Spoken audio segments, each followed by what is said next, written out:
What's up you guys, it's Graham here. So as some of you may remember, 2 years ago I flew all the way to London, Ontario, Canada to meet one of the most frugal and strategic real estate investors out there, Matt McKeever. He began his career doing the typical 9-to-5 in accounting, but soon after shifted his efforts towards real estate investing, where he was able to take his modest 9-to-5 salary and grow that into a gigantic portfolio of over 100 tenants paying him every single month. This allowed him to quit his 9-to-5 job and just invest in real estate full-time, and despite owning over a dozen properties, he still wears glasses that are broken on the side, as you can see from here.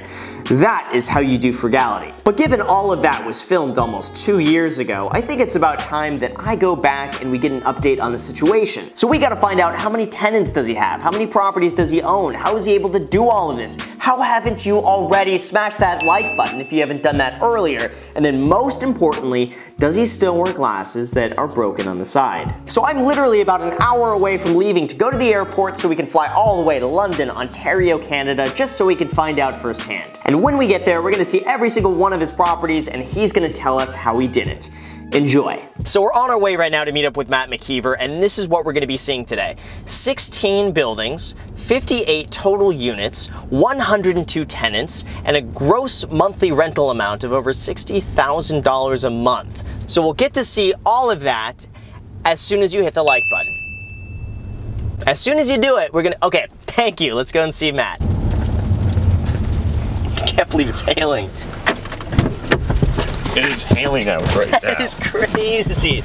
So, I'm from LA, like we don't get this weather. This is nuts. Oh my God, man, good to see you. So that was fast. We just drove around the block and this is the first one. Yes, so this is the second property I ever purchased. It's a student rental. I actually think we got one of the guys working on it right now, cleaning it out, because it's move in, move out. Okay. So we can check it out if we want. Yeah, you know what? Let's go in and see it really quick. Okay, let's do it. What the hell is up with this weather, man? What's going on, guys? Hey, how's it going? How you doing? This is the second property I ever purchased. We bought back in 2010 for $250,000. It's worth now probably about $4.25. Wow. And so you can see we're renovating right now because the last group of students absolutely trashed it. They trash it every year.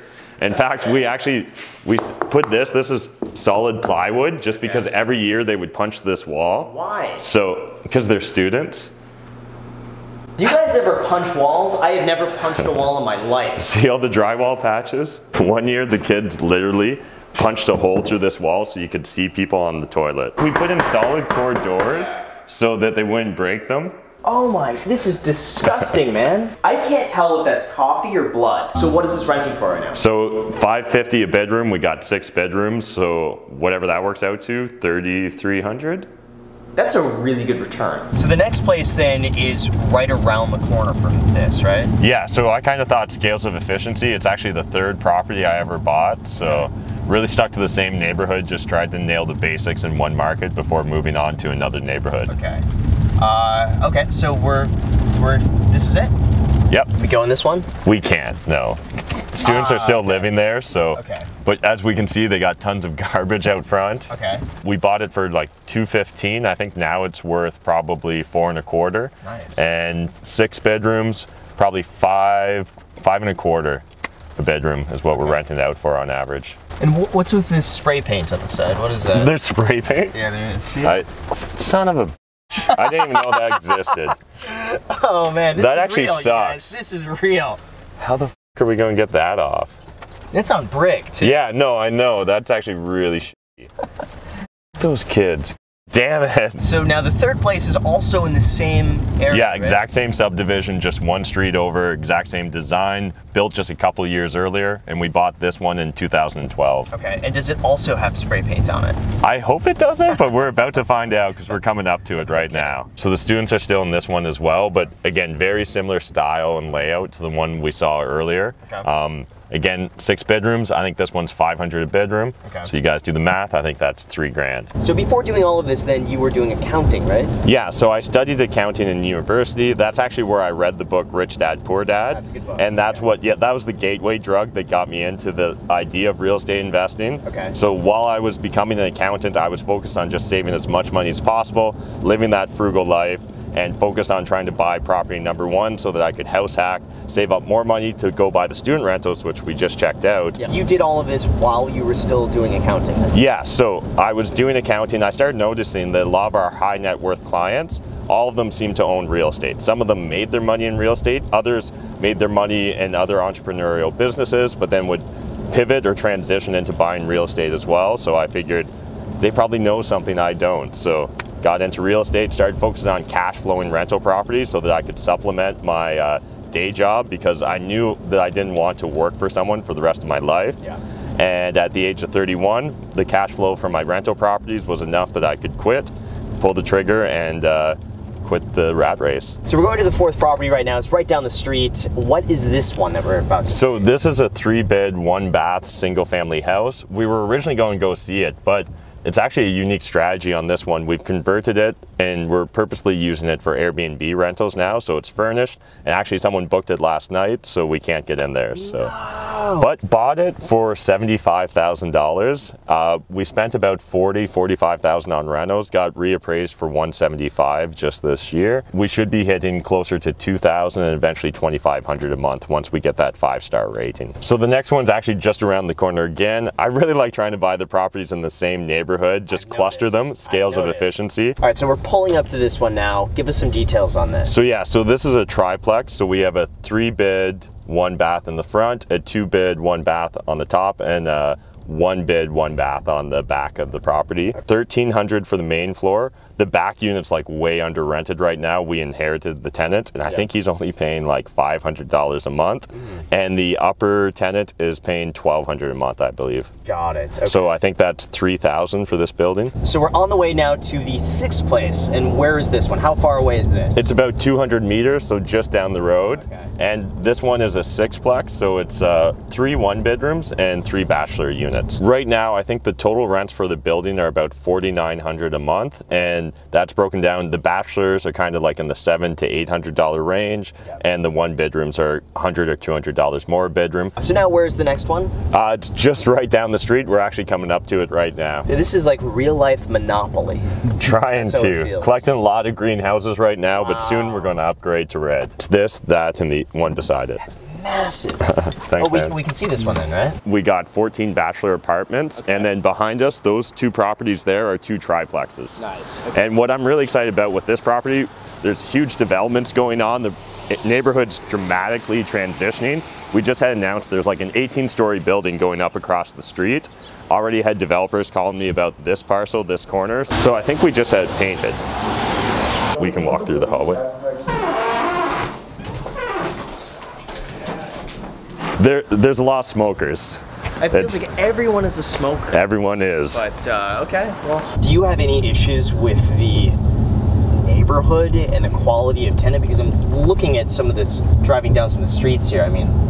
Yeah, so definitely the neighborhood is transitioning. Since I purchased it, we've definitely been able to stabilize the building, so we got rid of a lot of the bigger problems and issues, but there's still some lingering problems. So like anything, it's a long-term play, but it's going to really pay off in the end. Got it. So we are already at the next one, and what is it? What is this? So this one's a triplex. It's still currently under renovations, as you can see. This property was the most infested with rats and mice I've ever came across. So we ended up just having to completely gut it back to the studs. We're redoing everything. So all new plumbing, all new HVAC, all new floors, all new drywall, new ceilings. It'll be a 3 or 4 bedroom on the south side, and that'll have 2 bathrooms. Probably we should be able to get gross rents of close to $2,000 a month. Nice. And then on the north side, on the main floor, we'll have a 2-bed, 2-bath, and again for rent we probably should be able to get about $1,400. On the upper we'll have a 2-bed, 1-bath, and should be able to get rents of at least $1,200. Okay, so now we're on to number 9. Where is this one? We're actually just going to turn here, and it's right there. So this is a 4-plex. The upper is a 2-bed, 1-bath, main floor 2-bed, 1-bath, basement 1-bed, 1-bath, and then there's a back addition that's 4-bed, 2-bath. And then we got the garage as well. I guess on average, we're getting about $5,000 a month between the 2 Airbnb units. Okay. Then the main floor is $1,200 a month. The basement currently is under renovations, but once we're done, it should be rented out for $1,000 or more. All right, so now we're on our way to number 10. Where is this one going to be? It's just like 5 blocks this way. It'll take us like 4 minutes. Okay, so out of 102 tenants then, in a month, how many would not pay their rent on time?